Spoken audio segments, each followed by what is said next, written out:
Hechos de los Apóstoles capítulo 5. Había cierto hombre llamado Ananías, quien junto con su esposa Safira vendió una propiedad y llevó solo una parte del dinero a los apóstoles, pero afirmó que era la suma total de la venta.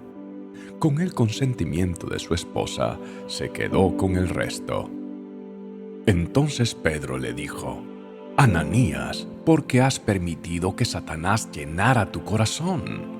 Le mentiste al Espíritu Santo y te quedaste con una parte del dinero.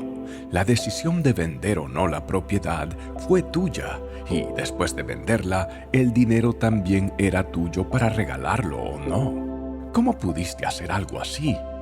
No nos mentiste a nosotros, sino a Dios. En cuanto Ananías oyó estas palabras, cayó al suelo y murió.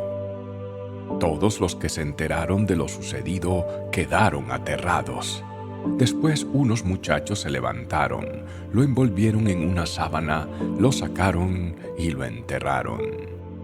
Como 3 horas más tarde, entró su esposa sin saber lo que había pasado. Pedro le preguntó: ¿Fue este todo el dinero que tú y tu esposo recibieron por la venta de su terreno? Sí, contestó ella, ese fue el precio. Y Pedro le dijo: ¿Cómo pudieron ustedes dos siquiera pensar en conspirar para poner a prueba al Espíritu del Señor de esta manera? Los jóvenes que enterraron a tu esposo están justo afuera de la puerta. Ellos también te sacarán cargando a ti.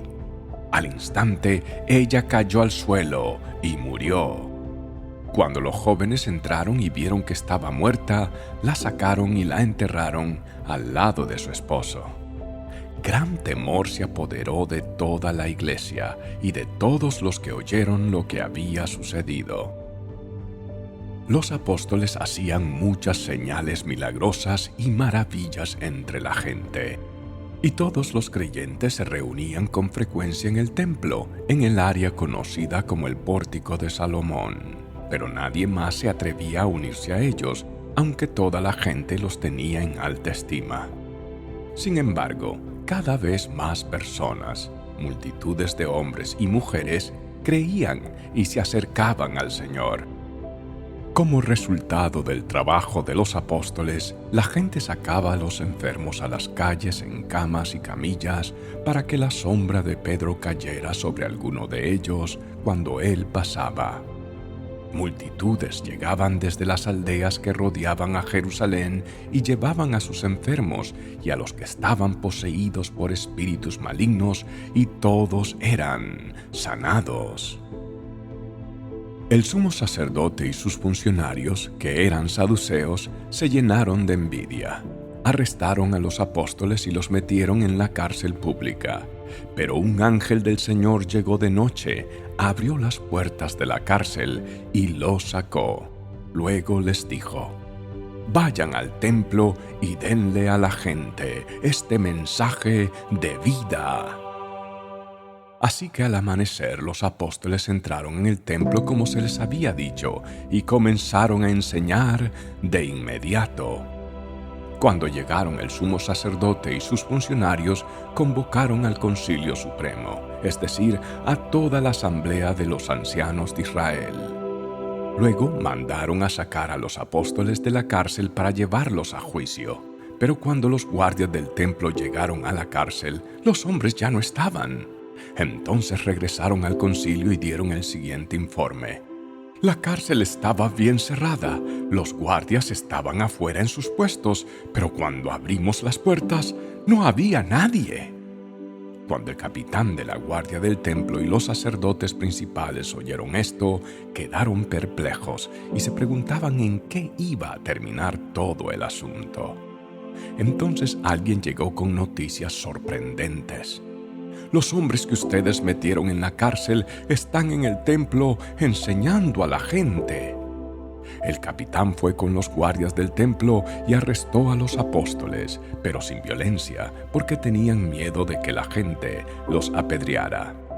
Después llevaron a los apóstoles ante el Concilio Supremo, donde los confrontó el sumo sacerdote. Les ordenamos estrictamente que no enseñaran nunca más en nombre de ese hombre, les dijo. En lugar de eso, han llenado a toda Jerusalén con la enseñanza acerca de él y quieren hacernos responsables de su muerte. Pero Pedro y los apóstoles respondieron: nosotros tenemos que obedecer a Dios antes que a cualquier autoridad humana. El Dios de nuestros antepasados levantó a Jesús de los muertos después de que ustedes lo mataron colgándolo en una cruz. Luego Dios lo puso en el lugar de honor a su derecha como príncipe y salvador. Lo hizo para que el pueblo de Israel se arrepintiera de sus pecados y fuera perdonado. Nosotros somos testigos de estas cosas y también lo es el Espíritu Santo dado por Dios a todos los que lo obedecen. Al oír esto, el Concilio Supremo se enfureció y decidió matarlos.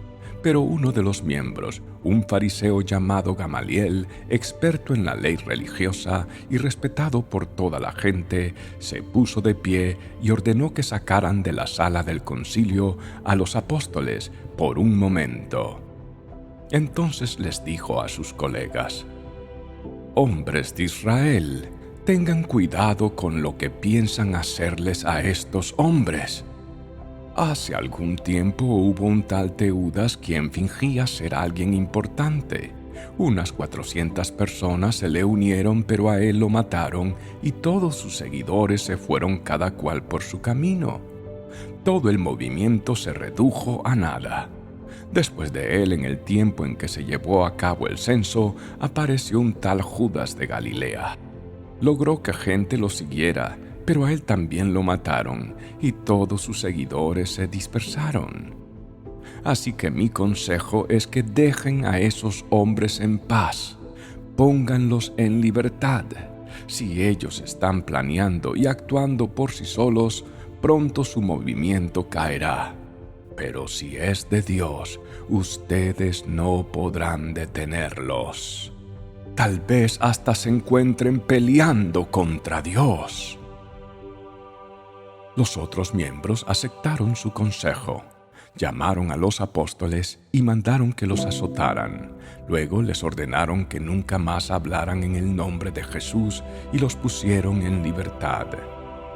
Los apóstoles salieron del Concilio Supremo con alegría, porque Dios los había considerado dignos de sufrir deshonra por el nombre de Jesús. Y cada día en el templo y casa por casa seguían enseñando y predicando este mensaje: Jesús es el Mesías.